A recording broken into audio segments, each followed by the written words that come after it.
الكواسر باليوم الوطني للمملكة العربية السعودية. فواز علي أحد لاعبي الكواسر. أول شيء نرحب فيك عبر قناة زوم تايجر ونقول لك كلمة بهذه المناسبة.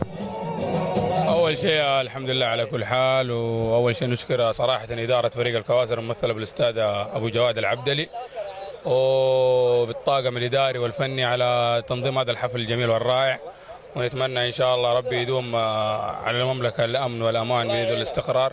هذه طبعا قبلة المسلمين، ونعيد ونزيد ونعيد ونشكر صراحة الفريق اللي شرفنا على ملعبنا، فريق الراق، نقول لهم هارد لك وموفقين إن شاء الله في المباريات القادمة يا رب. الكواسر ما بين الماضي والحاضر، أين ترى الكواسر مستقبلا؟ والله الكواسر أقدر أقول لك إنه الكواسر يعني ساير على خطى الحمد لله، على منهج واضح وخطى مبشرة بخير. يعني الحمد لله زي ما أنت عارف قبل يمكن أسبوعين خرجنا من بطولة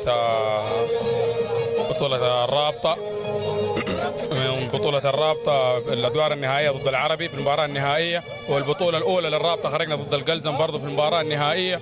والحمد لله الفريق يعني قاعد يتطور، إدارة ولعيبة وجهاز فني وإداري ورئيس فريق صراحة ما هو مقصر، ما يبخل على الفريق. فأقدر أقول لك إنه هذا شيء مبشر للفريق ومؤشر إن شاء الله للأعلى يا رب. حبيبي الله يعطيك العافية. الله يعافيك حبيبي.